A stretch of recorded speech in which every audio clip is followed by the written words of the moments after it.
कहानी कर्मों का फल। अस्पताल में एक कोरोना पेशेंट का केस आया। मरीज बेहद सीरियस था। अस्पताल के मालिक डॉक्टर ने तत्काल खुद जाकर आईसीयू में केस की जांच की। 2-3 घंटे के ऑपरेशन के बाद डॉक्टर बाहर आया और अपने स्टाफ को कहा कि इस व्यक्ति को किसी प्रकार की कमी या तकलीफ ना हो और उससे इलाज का दवा के पैसे न लेने के लिए भी कहा। मरीज तकरीबन 15 दिन तक मरीज अस्पताल में रहा। जब बिल्कुल ठीक हो गया और उसका डिस्चार्ज करने का दिन आया तो उस मरीज का तकरीबन 2.5 लाख रुपए का बिल अस्पताल के मालिक और डॉक्टर की टेबल पर आया।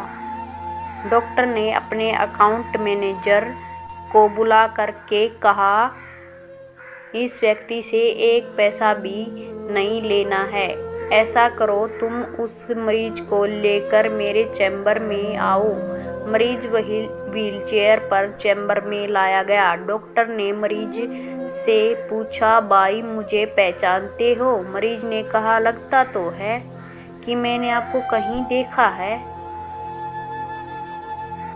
डॉक्टर ने कहा, याद करो, अंदाजन 2 साल पहले सूर्यास्त के समय शहर से दूर उस जंगल में तुमने एक गाड़ी ठीक की थी। उस रोज मैं परिवार सहित पिकनिक मनाकर लौट रहा था कि अचानक कार में से धुआं निकलने लगा और गाड़ी बंद हो गई।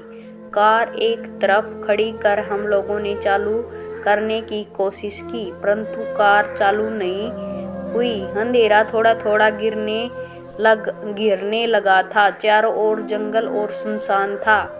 परिवार के हर सदस्य के चेहरे पर चिंता और भय की लकीरें दिखने लगी थी और सब भगवान से प्रार्थना कर रहे थे कि कोई मदद मिल जाए। थोड़ी ही देर में चमत्कार हुआ। बाइक के ऊपर तुम आते दिखाई पड़े। हम सब ने दया की नज़र से हाथ ऊंचा करके तुमको रुकने का इशारा किया। तुमने बाइक खड़ी करके हमारी परेशानी का कारण पूछा। तुमने कार का बोनट खोलकर चेक किया और कुछ ही क्षणों में कार चालू कर दी। हम सब के चेहरे पर खुशी की लहर दौड़ गई।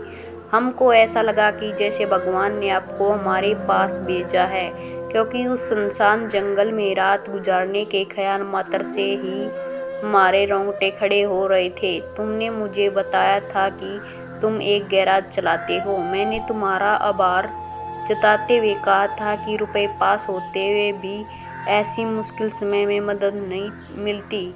तुमने ऐसे कठिन समय में हमारी मदद की। इस मदद की कोई कीमत नहीं है, यह अमूल्य है। परंतु फिर भी मैं पूछना चाहता हूँ कि आपको कितने पैसे दूँ? उसमें तुमने मेरे आगे हाथ जोड़कर जो शब्द कहे थे, वह शब्द मेरे जीवन की प्रेरणा बन गए हैं। तुमने कहा था कि मेरा नियम और सिद्धांत है कि मैं मुश्किल में पड़े व्यक्ति की मदद के बदले कभी कुछ नहीं लेता।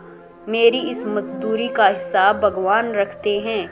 उसी दिन मैंने सोचा कि जब एक सामान्य आय का व्यक्ति इस प्रकार के ऊंचे विचार रख सकता है और उनका संकल्प पूर्वक पालन कर सकता है, तो मैं क्यों नहीं कर सकता। और मैंने भी अपने जीवन में यही संकल्प ले लिया है। 2 साल हो गए हैं, मुझे कभी कोई कमी नहीं पड़ी। अपेक्षा पहले से भी अधिक मिल रहा है। यह अस्पताल मेरा है। तुम यहाँ मेरे मेहमान हो और तुम्हारे ही बताए हुए नियम के अनुसार मैं तुमसे कुछ भी नहीं ले सकता। ये तो भगवान की कृपा है कि उसने मुझे ऐसी प्रेरणा देने वाले व्यक्ति की सेवा करने का मौका मुझे दिया। ऊपर वाले ने तुम्हारी मजदूरी का हिसाब रखा और वो हिसाब आज उसने चुका दिया। मेरी मजदूरी का हिसाब भी ऊपर वाला रखेगा और कभी जब मुझे ज़रूरत होगी वो ज़रूर चुका देगा। डॉक्टर ने मरीज से कहा, तुम आराम से घर जाओ और कभी भी कोई तकलीफ हो तो बिना संकोच के मेरे पास आ सकते हो। हमारे कर्मों का फल हमें ज़रूर मिलता है।